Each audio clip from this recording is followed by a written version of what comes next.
সুপ্রিয় দর্শক মণ্ডলী, আমি যুব এগ্রো কেয়ারের পরিচালক অমিত গোস্বামী। আমি আজকে আপনাদের দেখাতে চলেছি যে আমরা এই যে ভার্মি কম্পোস্টের প্রজেক্টটা করতেছি, এখানে আমরা হচ্ছে এর গোবরটা রেডি হওয়ার পরে আমরা এখানে আজকে কেঁচো ছাড়বো। এই কেঁচোটা আমরা কিভাবে ছাড়তেছি এটা আপনাদের আমি এখন দেখাবো।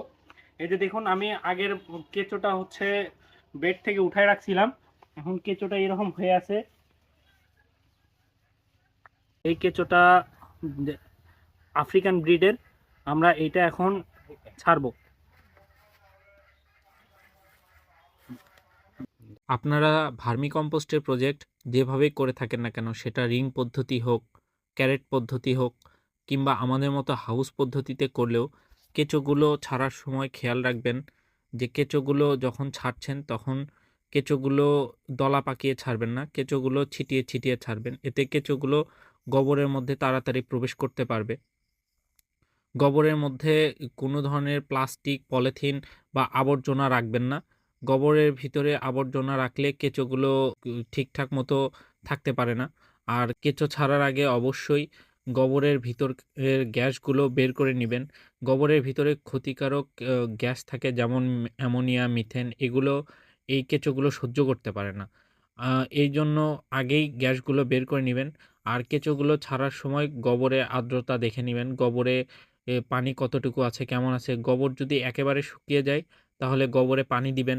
পানি দিয়ে গোবরটা একটু স্যাঁতসেঁতে করে নিবেন। কারণ কেঁচোগুলো স্যাঁতসেঁতে অবস্থায় থাকতেই পছন্দ করে। স্যাঁতসেঁতে অবস্থায় ওরা ব্রিডিং ভালো করে। আর অবশ্যই যেখানে ভার্মি কম্পোস্টের প্রজেক্টটা করতেছেন সেইখানে তাপমাত্রা দেখে নিবেন। অতিরিক্ত গরম থাকলে কেঁচোগুলো ছাড়বেন না।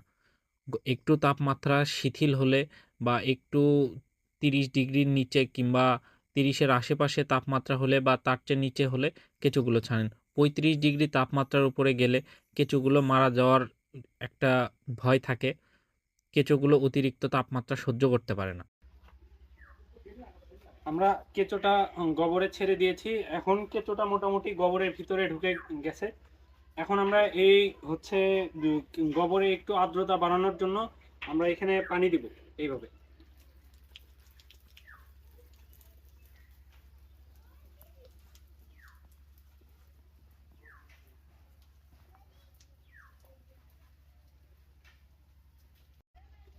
আমরা এইভাবে 4 থেকে 5 দিন কিংবা হচ্ছে তাপমাত্রা যদি বেশি থাকে তাহলে হচ্ছে 6 থেকে 7 দিন এরকম করে পানি দিব। দিনে একবার দুইবার পানি দিতে পারেন। বেশি করে পানি দেওয়া যাবে না, অল্প করে পানি দিয়ে রাখলে আপনাদের এখানে হচ্ছে সারটা খুব তাড়াতাড়ি, মানে কেঁচোটাও আপনারা তাড়াতাড়ি পাবেন এবং সারটাও খুব তাড়াতাড়ি আপনারা পাবেন।